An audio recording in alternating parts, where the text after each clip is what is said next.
And welcome to part 2.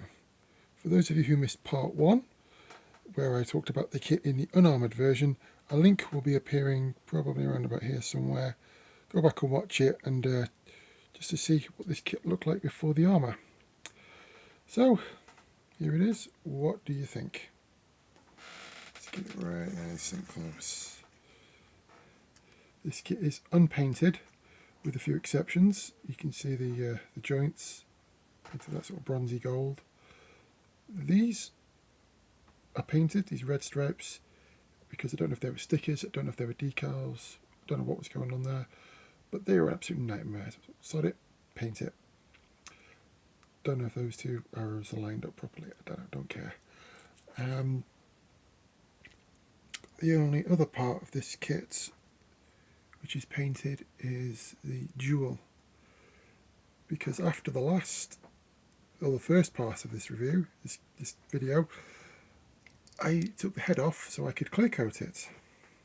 Fortunately, the neck joint was very, very stiff. As I pulled, I impacted on the V-fin. For those of you who have built Gundam version 2.0, the V-fin does not like to stay on, it falls off. So I glued it on, only I didn't do a very good job because I glued the jewel on, didn't glue the actual V-fin on. So the V-fin pulled off, broke the jewel, and I had a little cry, but I glued it all back together, put some green stuff in the seam, and some light.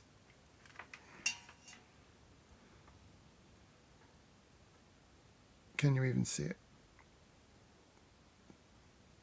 No, you can't. But you wouldn't even know if I hadn't told you. That's just what an honest guy I am. Still see the broken decal. I've decaled a lot on this kit, all using the water slides. Where is it? You see? Sealed packet.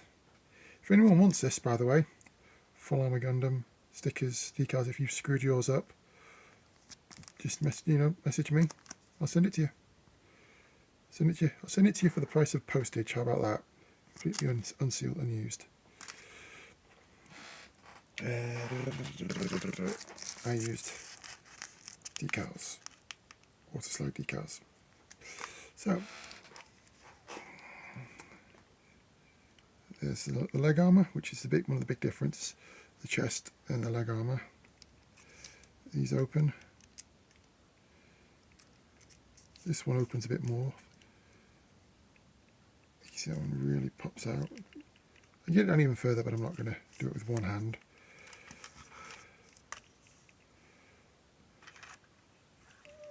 Don't fall. And you fall. And the feet, did some dry brushing. Went over it with a little bit of a brown wash. It's like it's been walked in the mud or something like that. Shield.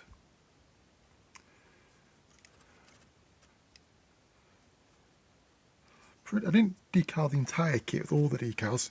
It's far too lazy for that. But I just put on some important ones, some major ones that you're going to see.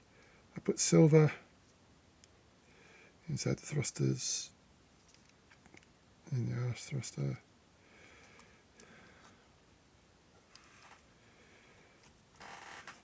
All these, entire waist section gets all new armour.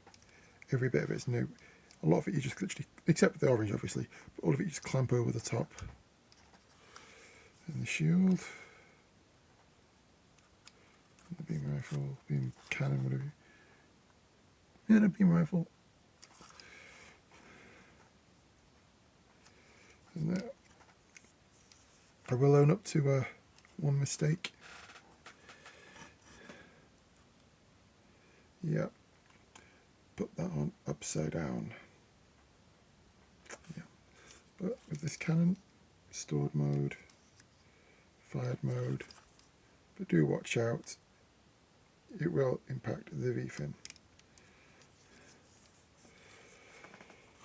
So, cockpit hatch opens, but I'm not going to do that. I'm not going to show you, just a hinge at the bottom. No, I'm not going to do that.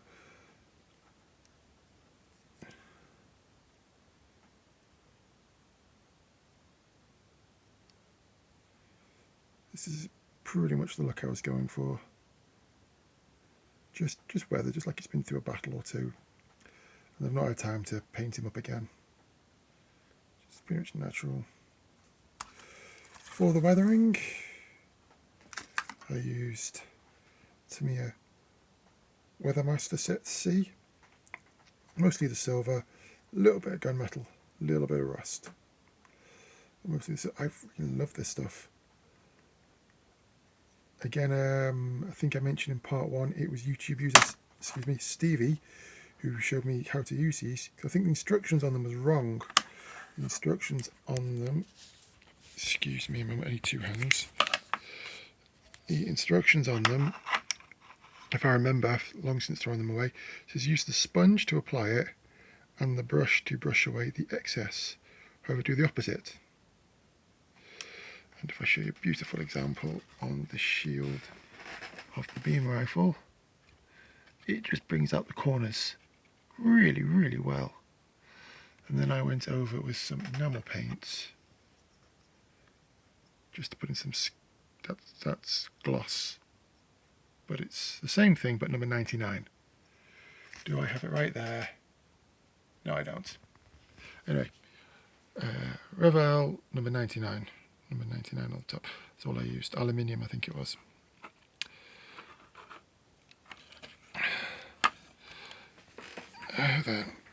Now then,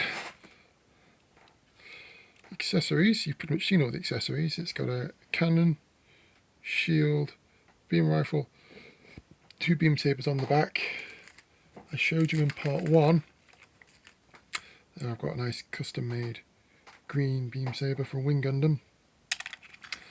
And just for shits and giggles, I've got these tack on the end.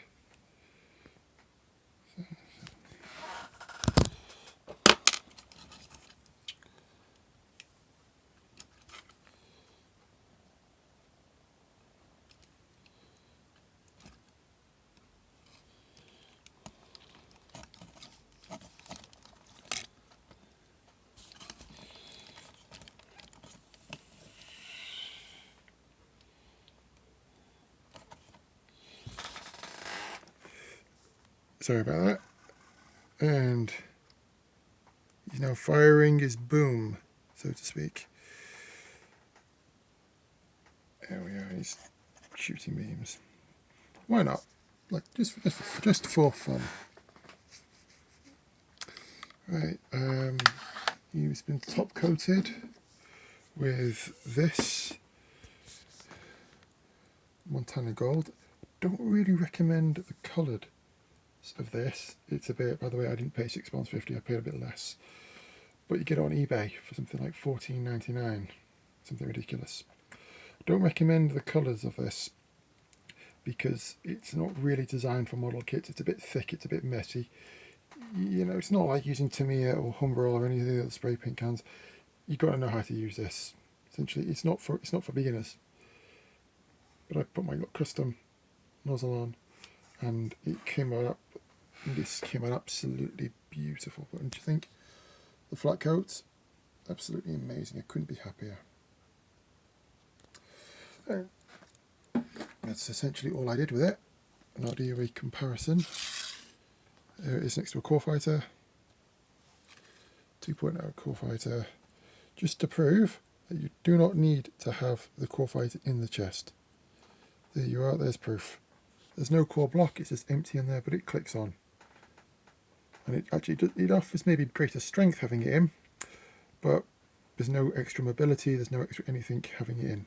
So I keep mine out. Next comparison. Master Grade 2.0 Gundam, version Master Grade Gundam 2, one from the anime. There they are next to each other. It's the same kit, identically the same kit without the armour on. Go back to part 1, it's the same kit, identical.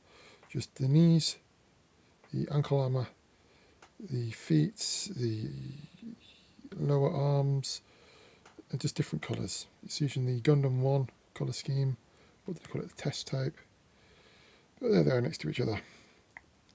So now 10 minutes in, I think I'll leave it here. Oh, no wait, sorry, do beg your pardon. Good news, everyone. I've had an email from Gente Kits, and they have received an order from Bandai, and this guy is getting his missing armour piece. It's missing piece there.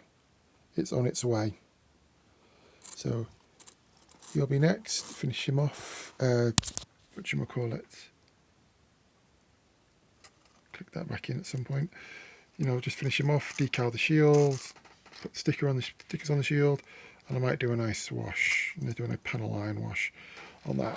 That's for another day. Okay, I'm going to finish him off in the style of Mr. Jabman with some pictures. And other than that, I'll see you next time. The next thing I'm going to do is my death scythe. My death scythe for the group build. He is definitely next. So, until next time, take care and I will see you later.